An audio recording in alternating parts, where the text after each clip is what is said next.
अस्सलाम वालेकुम फ्रेंड्स। आज मैं आपको एक चैप्टर रीडिंग करके सुनाने वाली हूँ। एक किताब है जो मैं काफ़ी दिन से पढ़ रही हूँ। एक नॉवेल है बेसिकली ये, मोटा सा नॉवेल है ये। और इसकी जो कहानी है वो थोड़ी सी मुख्तलिफ है। ये वो एक नॉर्मल जो होता है ना कि हीरो हीरोइन वाली कहानी, वैसी कहानी नहीं है इस नॉवेल की। इसमें कुछ अलग है। इसके अंदर हिस्ट्री है काफ़ी कुछ।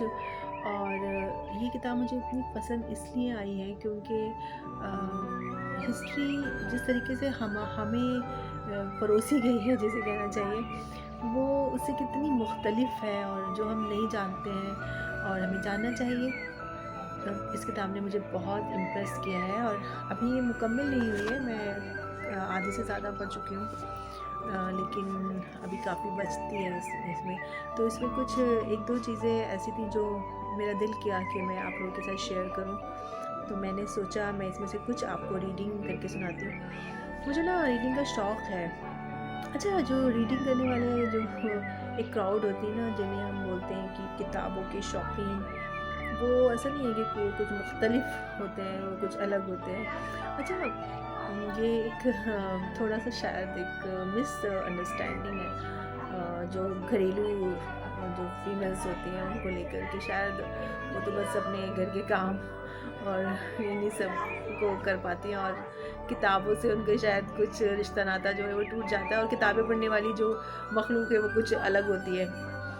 मैं फेमिनिज़्म के इतना वो नहीं करती हूँ कि उसकी बातें करना या अपने आप को एक किसी कैटेगरी में रखना, लेकिन बस पढ़ने का मुझे शौक़ है। और अगर आपको पढ़ने का शौक़ है ना, तो आप उसके लिए वक्त निकाल ही लेते हैं। मैं क्या करती हूँ, मैं मगरिब की जो नमाज़ के बाद का वक्त होता है और जो रात के खाने को बनाने से पहले वाला जो एक टाइम होता है मेरा, उसको मैंने ना अपना एक उसको एक रिज़र्व कर लिया है किताबों के लिए। मैं रोज़ाना उस टाइम में कुछ ना कुछ रीडिंग करती हूँ। और इस तरह क्या होता है, आप एक कोई टाइम बना लेते हैं तो उसमें आप के लिए हो जाता है, आसानी हो जाती है कि आप उसमें पढ़ पाते हैं अगर आपको पढ़ने का शौक़ है तो बस इसीलिए जो है वो मेरे लिए इजी हो जाता है कि मैं पढ़ने के लिए वक्त निकालती हूँ। मैं एक मिनट आपको दिखाती हूँ इसको। तो ये किताब है, हिंदी में है, मेरे पास जो है इसका नाम है कितने पाकिस्तान। और ये जो नावल है ये लिखा है कमलेश्वर ने। इस नावल को साहित्य अकादमी अवार्ड भी मिला हुआ है।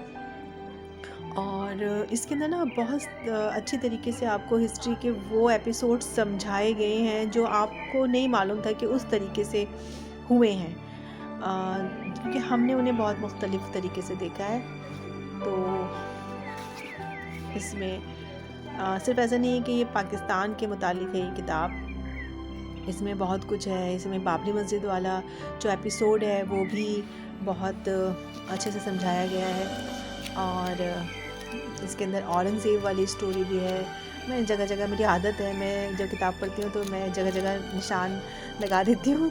थोड़ा गंदा लगता है, लेकिन ये मेरी किताब पढ़ने का एक स्टाइल है, ढंग है कि मुझे इम्पॉर्टेंट जो चीज़ें लगती हैं मैं उन्हें मार्क करती जाती हूँ।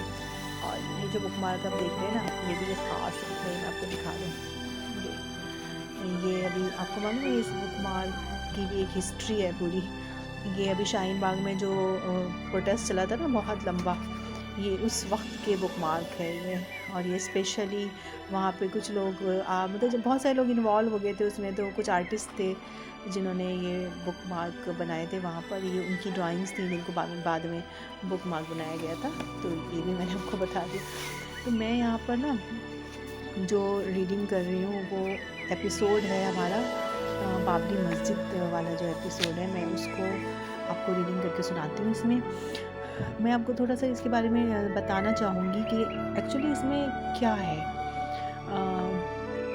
इसमें स्टोरी कुछ इस तरीके से है कि जो हिस्ट्री में जो लोग जिनसे रिलेटेड भी यहाँ पे बात की जा रही है ना, उनको ही जो है वो कब्र से उठाया गया है और वो अपनी बात खुद कह रहे हैं। एक अदालत लगी हुई है जिसमें एक अर्दली है और एक अदीब है। तो अदीब जो है उन्होंने ये अदालत लगा रखी है और वो लोग हाजिर किए जा रहे हैं जिनसे रिलेटेड वो बात चल रही है। तो यहाँ पे हम बात हो रही है बाबरी मस्जिद वाले एपिसोड की, तो उठाया गया है किसे, जिससे रिलेटेड है एपिसोड बाबर को। तो मैं आपको इसको पूरा का पूरा रीड करके मैं आपको सुनाती हूँ। आपको बहुत इंटरेस्टिंग भी लगेगा ये, और आपको बहुत कुछ जानने को भी मिलेगा।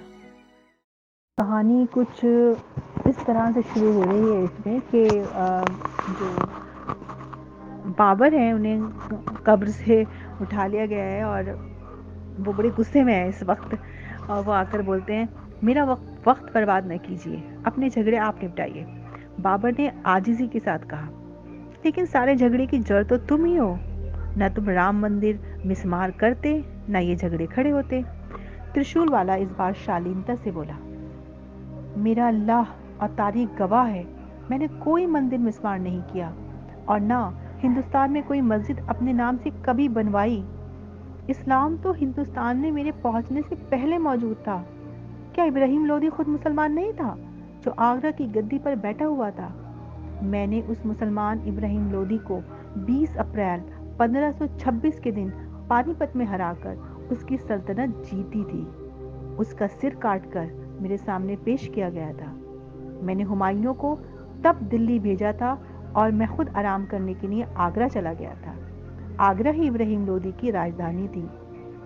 बाबर, सीधे सीधे बात का जवाब दो। इधर उधर की बातें करके अदालत को गुमराह मत करो। मैं हिंदुस्तान को खुद के लिए फतेह करने आया था, इस्लाम के लिए नहीं। खुदा की सल्तनत में मुझे अपने लिए सल्तनत की जरूरत थी, और वही मैंने किया। मैंने तो कभी तुलसीदास का नाम तक नहीं सुना था, जिसने हिंदुओं के राम को भगवान बनाया। मेरे दौर में राम भगवान थे ही नहीं, तो मैं उसका मंदिर क्यों तोड़ता? तुलसीदास का नाम तो मैंने इन दिनों कब्र में लेटे लेटे सुना है। मैं जब दिल्ली के तख्त पर बैठा और मेरा नाम का खुतबा 7 दिन तक पढ़ा गया, तब तक तुलसीदास को कोई जानता भी नहीं था। उस वक्त वो बच्चा रहा होगा और किसी गली कूचे में नंगा घूमता होगा। वो कौन सी तारीख थी? अदीब ने पूछा। इब्राहिम लोदी से मैंने पानीपत की लड़ाई 20 अप्रैल 1526 को जीती थी, और रजब 15 जुमे के दिन यानी 27 अप्रैल 1526 को मेरे नाम का खुतबा पढ़ा गया था। अच्छा, यहाँ से मैं थोड़ा सा इसे शॉर्ट करूँगी, क्योंकि बीच में काफ़ी सारी जो चीज़ें हैं वो डाली गई हैं इसके अंदर। तो मैं आपको थोड़ा इसको शॉर्ट शॉर्ट करके पढ़ाती हूँ। अब बाबर जो है उसकी बात को आगे बढ़ाते हैं। एक पैराग्राफ मैंने बीच में से स्किप किया, जिसमें वो डेट्स वगैरह बहुत कुछ बताई गई थी। मैंने कहा ना, आगरा मेरी राजधानी थी। अब सोचिए, उस वक्त हिंदुओं के कृष्ण को भगवान और अवतार मंजूर किया जा चुका था। उनका जन्म स्थान मथुरा में था। मेरी राजधानी आगरे से सिर्फ 50 मील दूर। अगर मुझे तोड़ना ही होता तो मैं कृष्ण का जन्म स्थान ना तोड़ता, भागा भागा अयोध्या तक जाके राम का जन्म स्थान क्यों तोड़ता? क्योंकि राम तो भगवान हुए तुलसीदास के बाद, और मेरे सामने तुलसीदास बच्चा था। उसने रामायण मेरे मरने के बाद लिखी है। तो यहाँ तक की कहानी के बाद अब मैं आपको थोड़ा और एक और चीज़ इसमें जो बहुत दिलचस्प है, वो है फ्यूहर एक की बात जो है। जो फ्यूहर जो था वो आर्कोलॉजिकल सर्वे ऑफ इंडिया का डायरेक्टर था। उसको भी अदालत में बुलाया जा रहा है और उससे पूछा जा रहा है एक सवाल। तो जो अदीब था वो उसने पूछा कि अच्छा बताओ कि तुम्हारी इस बात को कैसे साबित किया जाए। तो यहाँ पे बार बार गुस्से में कह रहे हैं, तो जनाब ए फ्यूहर को बुलाया जाए। फ्यूहर? अदालत का पसीना छूट गया। नाजी फ्यूहर हिटलर को? नहीं, ए फ्यूहर को। ये कौन है? मेरी सल्तनत जब मिट गई तब ये हिंदुस्तान पहुंचा था। यह सल्तनत बरतानिया का आर्कियोलॉजिकल सर्वे ऑफ इंडिया का डायरेक्टर जनरल रहा है। उसे बुला के पूछिए।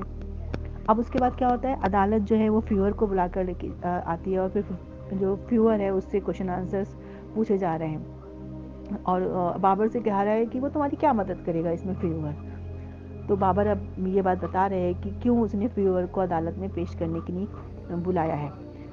उसने सन 1869 नहीं 1889, ये 89 को 69 कहते हैं या 79, उसने सन 1889 में वो शिलालेख पढ़ा था जो मेरे नाम पर थोपी जा रही मस्जिद में लगा हुआ है। आज वो शिलालेख पढ़ा नहीं जा सकता क्योंकि जाहिलों ने उसे पढ़ने लायक छोड़ा ही नहीं है, लेकिन ए फ्यूअर के ज़माने तक वो पढ़ा जा सकता था। आप फ्यूअर को बुलाइए और उसकी तस्दीक कर लीजिए। अदालत में बैठे हुए जो मुर्दे थे वो सख्ते में आ गए और उसके बाद अदालत में ए फ्यूअर को हाजिर करने का आदेश दिया। तो अर्दली क्या होता है, भागता भागता जाता है और ए फ्यूअर को ये कब्र से उठाकर लेके जाता है। अब फ्यूअर से बातचीत की जा रही है। तुम बाबर से कब मिले? मैं सन 1910 के आसपास मिला। कहाँ? काबुल में, इनकी कब्र में। तुमने बाबरी मस्जिद का वो शिलालेख पढ़ा था जो अब पढ़ा नहीं जा सकता? जी हाँ। क्या लिखा था उसमें? यही कि हिजरी 930 यानी करीब 17 सितंबर सन 1523 में इब्राहिम लोदी ने उस मस्जिद की नींव रखवाई थी और जो 10 सितंबर 1524 में बनकर तैयार हुई, जिसे अब बाबरी मस्जिद कहा जाता है। यही बताने में बाबर के पास गया था। ए फ्यूअर ने कहा, इस खुतबे को वक्त ने नहीं उन लोगों ने बर्बाद किया है जो इस बाबरी मस्जिद और राम जन्मभूमि मंदिर के झगड़े को जिंदा रखना चाहते हैं। अब मैं आपको थोड़ा सा और आगे की तरफ पढ़ के बताती हूँ कि ये जो सारा एविडेंस जिसके बारे में बात हो रही है, ये किताब में भी लिखा हुआ है। अब वो कैसे जो है वो गायब हुआ, ये बड़ी इंटरेस्टिंग सी बात है, तो मैं इसके बारे में बता रही हूँ। फ्यूअर ने बीच में टोका, हमारी पॉलिसीज बदली और तब ये तय किया गया कि हिंदू और मुसलमान जो 1857 में एक हुए थे उन्हें अलग अलग रखा जाए, नहीं तो अंग्रेज़ी हुकूमत चलने नहीं पाएगी। इसलिए मैंने बाबरी मस्जिद पर लगा इब्राहिम लोदी का जो शिलालेख पढ़ा था उसे जानबूझकर मिटाया गया, लेकिन मैंने उसका जो अनुवाद किया था वो आर्कियोलॉजिकल सर्वे ऑफ इंडिया की फाइलों में पड़ा रह गया। उसे नष्ट करने का किसी को ख्याल नहीं आया। इसी के साथ बाबर नामा के वो पन्ने गायब किए गए जो इस बात का सबूत देते हैं कि ये बाबर अवध में गया तो ज़रूर पर कभी अयोध्या नहीं गया। और उसके बाद हमारी अंग्रेज़ कौम ने और ख़ास तौर से HR नेविल ने जो फैज़ाबाद गैजेटर तैयार किया उसमें शैतानी से ये दर्ज किया कि बाबर अयोध्या में एक हफ्ते ठहरा और इसी ने प्राचीन राम मंदिर को मिस्मार किया। अदालत ने अगला सवाल किया, बाबर, अगर तुम्हारे बाबरनामे से कुछ पन्ने फाड़ दिए गए हैं तो भी तुम तो बता सकते हो कि अगर तुम अयोध्या नहीं गए थे तो 3 अप्रैल 1528 से लेकर 17 सितंबर 1528 तक तुम कहाँ थे? अब यहाँ से कहानी जो है वो और हिस्ट्री में काफ़ी हद तक चली जाती है। तो ये सब आप पढ़ें अपने आप, मज़ेदार आपको लगेगा कि क्या सच्चाई थी बाबरी मस्जिद की।